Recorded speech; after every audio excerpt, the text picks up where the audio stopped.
This is John with Mopar Restorations Parts.com. I just wanted to get in here and show you why we changed the hoses and belts on these things. But basically, I've got the upper radiator hose off, which was quite a challenge. I don't know if you can see it, but it runs in here and across there, and there's the thermostat, which has a lot of nice stuff sitting on top of it.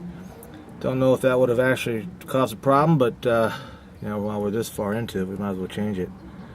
So that's what we're going to do. I'm going to go that, and I had to get half the radiator loose to get to all that, so the hose would come out.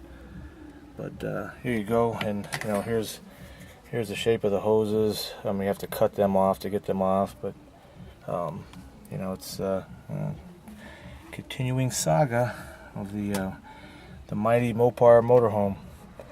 Alright, we'll be back when we have more interesting stuff.